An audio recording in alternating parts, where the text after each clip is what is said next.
Hi, I'm Kasha Thompson, and you're watching Cabarrus This Week. I'm standing in the middle of Loop the Loop, a series of paved trails in the heart of Kannapolis. It's just one of the many places you can participate in the Walk Cabarrus Step Challenge. In 2020, challenge participants crushed the program goal of 1 billion steps. Lisa Perry is here to share how Walk Cabarrus helped our community focus on health and well-being amid the pandemic. Plus, you won't want to miss her big announcement. It's a strong step into 2021. Walk Cabarrus and the Billion Step Challenge started when the Children Win Steering Committee decided they wanted to create a walking campaign for our community. We believed that a walking initiative needed a goal. You know, a lot of people put their minds together and came up with 1 billion steps, which sounded like a lot. When April happened, you know, and everyone had to be on lockdown, people got outside and got walking. They got to know their neighbors, they joined groups. It was a way to stay connected at a time we were all pretty disconnected. You know, people got really excited when they reached their own milestones, whether that was, you know, 10,000 steps, 100,000 steps, and then people started topping 1 million. Someone like Chris Shoemaker, who battled breast cancer several years ago and topped 8 million steps. I love the story of Justin Bryans, who literally wore a hole in his shoe and shared it on social media with us. And one of my favorites is a young woman named Joanna, a young mother of 2. She posted early on of her first walk. She literally took pictures along the way and said, I'm just gonna go to the next corner. And then she would get to that corner and say, I'm just gonna get to one more. Whether, you know, it's somebody like Chris who's topping 8 million or somebody like Joanna who's just trying to make it to the next corner, I think Walk Cabarrus had a little something for everybody. We had over 2,000 people register in our first year during a pandemic, but we have big goals. We wanna double that at least. We just wanna get more people involved in the initiative, and we do have a new goal, and it is 2 billion steps. So double the people, double the goal. I know Cabarrus County can do it. Thanks, Lisa. I'm excited to share that I was able to log more than 2 million steps last year. No one was more surprised by that than me. It takes dedication, but you'll have fun and see new sights along the way. Our challenge to you is to get 2 people to sign up for Walk Cabarrus in 2021. Support them along the way and make sure you log your steps at walkcabarrus.com. You just may find yourself as one of the 2021 featured participants.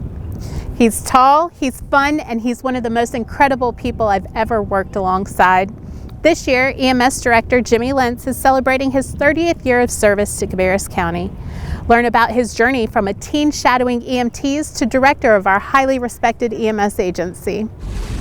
I actually remember coming to Cabarrus County EMS Station 1 when it opened. I was in the 8 or 9 year old range and come to the open house up here on a Sunday afternoon. That was a factor in sparking my interest, not necessarily in EMS, but in public safety. I started in EMS actually part-time in the fall of 1989 as a basic EMT. I promoted through every rank, and I have advanced all the way to the directorship. Jimmy manages from the heart, he leads from the heart, he takes care of patients and citizens of the county from the heart. When I started working for Cabarrus County in 1988, his father was the chair of the Board of Commissioners. His mother is also constantly contributing to the community. And so Jimmy's followed in his parents' footsteps and just continues to contribute to the community. It sounds very cliche, but I really did get into public service to help people. His positivity is just incredible. One of the things that comes to mind that always stands out is Jimmy cooking at the race during the NASCAR events. Stories and tales with Justin are never ending, that is for sure. Well, the first thing, Jimmy is tall. You know, I think we would just all be kidding ourselves if we didn't put that out there. Tons of practical jokes and mischievousness going on that made the job very entertaining outside of the calls we ran. He brings a lot of seriousness to the table when it needs to be, but most of the time Jimmy finds a way to weave some sort of fun and you know, lighten the mood just a little bit. He is so well respected and liked by his coworkers that makes him that much more effective at what he does. People have become family. We met a family at the Speedway over a death that was in 2010, and I still talk to this family weekly. They're part of my family now. When Jimmy finally retires, I think it'll be a great celebration for him. You know, he's going to leave his mark. When you reach this point in your career, you definitely consider retiring. I've got 2 daughters that are my life, along with my wife, but they are in college right now, which comes with college tuition. So we're looking at 3 years of college tuition. That lines up pretty equally with the process of we are building a new headquarters, which I'm extremely excited about. So the new headquarters and my daughters finishing college will align about the same time. And not saying a date, but that will be a time I look at retirement much more seriously. Jimmy, congratulations on your 30th anniversary with Cabarrus County. I know you have threatened me that you may retire one day, but I'm looking forward to the next 30 years that you spend with Cabarrus County. You've been a great friend, you've been a great mentor, and I just really appreciate all you've done for the county. I know that your heart is in the right place. I know that you do this job for the right reasons, and I know that ultimately every time you get a call, whether it's from a patient saying thank you or from somebody calling, maybe things didn't go well and somebody has a complaint, you're always able to talk to that person in a respectful manner, and we appreciate that. We appreciate your leadership, and we just wish you the best on what comes next. I know you're not retiring right now, but congratulations on these 30, and we look forward to having you here as long as you're willing to hang out. Congrats, Jimmy. We're better because of you. The Low Income Energy Assistance Program is a federally funded program that provides one-time vendor payment to help eligible households pay their heating bills. Learn how you and your loved ones can get help with those bills and stay warm this winter season.